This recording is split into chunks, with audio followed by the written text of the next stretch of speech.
مکہ کے کافر آپس میں مشورہ کرتے ہیں کہ حضرت محمد رسول اللہ صلی اللہ علیہ وسلم کو کون قتل کرنے جائے گا۔ عمر فاروق اعظم کھڑے ہوتے ہیں اور کہتے ہیں کہ میں یہ کام کروں گا۔ ٹھیک دوپہر کے وقت سخت گرمی کے عالم میں اپنے گردن میں تلوار لٹکائے ہوئے حضرت عمر فاروق اعظم نکلے۔ راستے میں حضرت نعیم سے ملاقات ہوتی ہے۔ انہوں نے فرمایا اے عمر کہاں کا ارادہ ہے؟ حضرت عمر فاروق اعظم نے فرمایا میں اس شخص کو قتل کرنے جا رہا ہوں جس نے قریش کے لوگوں کو ٹکڑے ٹکڑوں میں بانٹ دیا۔ حضرت نعیم فرماتے ہیں اللہ کی قسم تم کو تمہاری ذات نے دھوکہ دیا ہے۔ حضرت عمر فاروق اعظم فرماتے ہیں کہ وہ کون کون لوگ ہیں؟ حضرت نعیم فرماتے ہیں کہ تمہاری بہن اور تمہارے بہنوئی اسلام میں داخل ہو چکے ہیں۔ حضرت عمر فاروق اعظم کو سخت غصہ آیا اور حضرت عمر فاروق اعظم اپنے بہن کے گھر پہنچتے ہیں اور دروازہ کھٹکھٹاتے ہیں۔ جب دروازہ کھٹکھٹانے اور عمر فاروق اعظم کے آنے کا پتہ چلا تو ان کی بہن نے اور فوراً قرآن کو چھپا لیا۔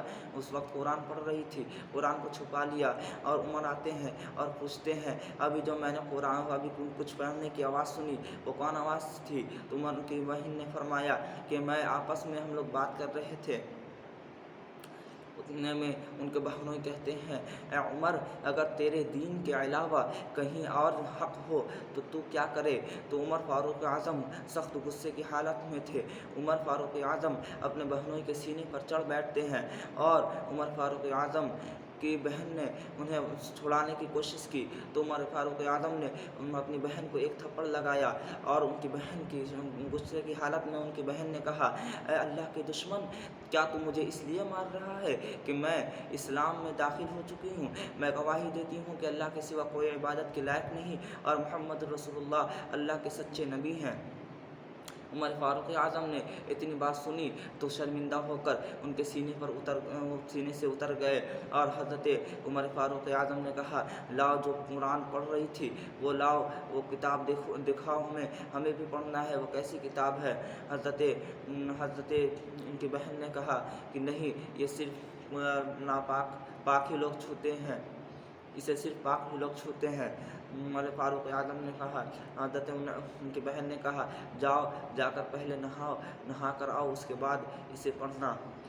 عمر فاروق اعظم جاتے ہیں، غسل کرتے ہیں، نہاتے ہیں، نہا کے آتے ہیں اور اپنی بہن سے قرآن ان کی بہن نے دیا، انہوں نے پڑھا بسم اللہ الرحمن الرحیم۔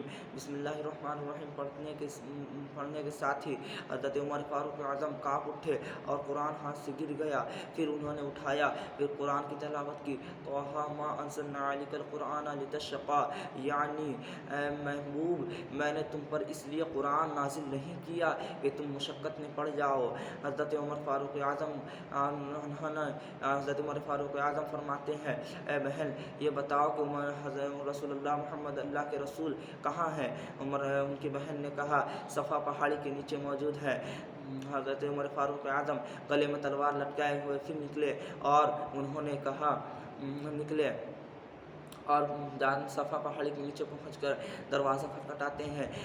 صحابہ بھی رسول اللہ کے ساتھ موجود تھے۔ صحابہ نے کسی بھی نے بھی ہمت نہ کی کہ دروازہ کھولنے کی ہمت نہ کی، انہیں پتہ تھا کہ عمر فاروق اعظم کی طاقت اور قوت کا اندازہ انہیں پتہ تھا، عمر فاروق اعظم کی طاقت کا اندازہ پتہ تھا، کسی نے ہمت نہ کی۔ تو حمزہ رضی اللہ تعالیٰ عنہ بھی اسی میں موجود تھے۔ حمزہ رضی اللہ تعالیٰ عنہ نے کہا اے صحابہ کیا بات ہے بتاؤ ہمیں؟ تو صحابہ کہنے لگے اے حمزہ رضی اللہ تعالیٰ عنہ، اے حمزہ عمر فاروق اعظم آئے ہیں۔ تو حمزہ نے کہا اس میں ڈرنے کی کیا بات ہے، دروازہ کھول دو، اگر اس میں وہ اسلام لانے کے لیے سے آیا ہے تو ٹھیک ہے، اگر سے اس میں وہ رسول اللہ کا قتل کرنے کے لیے آیا ہے تو اسی کی تلوار ہوگی اور اسی کا گردن ہوگا۔ حضرت عمر فاروق اعظم کو دروازہ کھول دیا جاتا ہے۔ عمر فاروق اعظم جیسے آتے ہیں حضرت حمزہ رضی اللہ تعالیٰ عنہ دبوچ لیتے ہیں اور انہیں رسول اللہ کے پاس لاتے ہیں۔ اور رسول اللہ کہتے ہیں اے عمر فاروق، اے عمر بن خطاب، کیسے آنا ہوا؟